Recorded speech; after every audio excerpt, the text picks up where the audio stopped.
ఒకే ఒక్క ఓటమి బీఆర్ఎస్ అధినేతని నేలకు దించింది. అంతకుముందు అహంకారంతో మాట్లాడితే ఇప్పుడు ఆచితూచి అణుకువగా మాట్లాడుతున్నారు. అంతకుముందు నేతలని క్యాడర్ని పట్టించుకోని వారు ఇప్పుడు కార్యకర్తల చుట్టూ తిరుగుతున్నారు. అసెంబ్లీ ఎన్నికల సమయంలో మాజీ సీఎం బీఆర్ఎస్ అధినేత కేసీఆర్ గెలుపు మీద ధీమాతో చాలా ధైర్యంగా ఉన్నారు. బీఆర్ఎస్ అధికారంలోకి వస్తుందనే నమ్మకంతో కనిపించేవారు. ఆయన మాట తీరు అలాగే ఉండేది. బీఆర్ఎస్ లేకపోతే తెలంగాణకు నష్టం జరుగుతుందన్న విధంగా మాట్లాడేవారు. అందుకే అసెంబ్లీ ఎన్నికల సమయంలో తెలంగాణకు బీఆర్ఎస్ శ్రీరామ రక్ష అని అనేవారు. తాను తెలంగాణ ప్రజలని కడుపులో పెట్టుకుంటానని చాలాసార్లు చెప్పేవారు. అలాగే క్యాడర్తో మాట్లాడేటప్పుడు ధీమా చూపుతూనే వారిపై అధికారం చెలాయించేవారు. కానీ ఎన్నికల ఫలితాలు వెలువడిన అనంతరం ఆయన మాట తీరులో మార్పు కనిపిస్తోంది.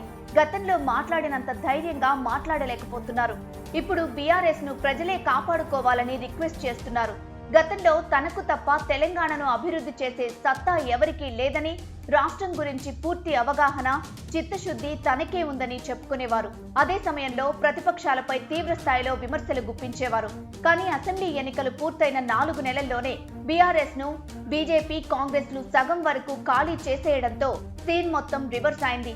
కొన్ని సందర్భాల్లో మంత్రులకు, ముఖ్య నాయకులకు కూడా అపాయింట్మెంట్ ఇవ్వకుండా ఫామ్ హౌస్, ప్రగతి భవన్ దాటకుండా ఉన్న కేసీఆర్ కు సడన్ గా ప్రజలు గుర్తుకొచ్చారు. ఎండలను కూడా లెక్క చేయకుండా ఇప్పుడు ప్రజల్లోకి వస్తున్నారు.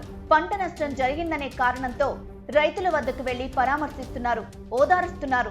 రైతులను కాంగ్రెస్ పార్టీ పట్టించుకోవడం లేదంటూ విమర్శలు చేస్తున్నారు.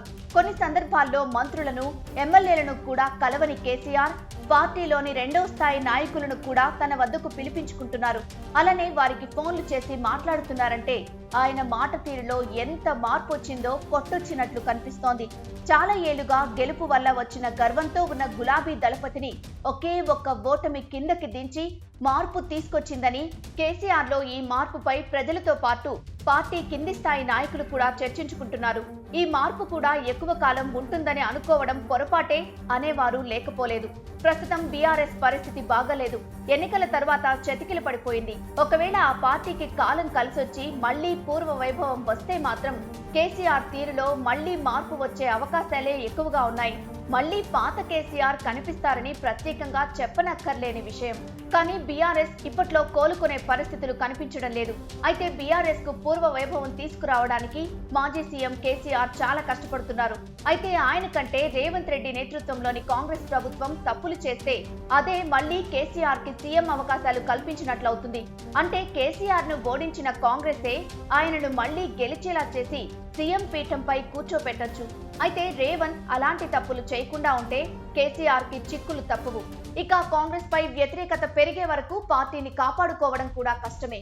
మరి మారిన కేసీఆర్ బీఆర్ఎస్ రాతని మారుస్తారేమో చూడాలి.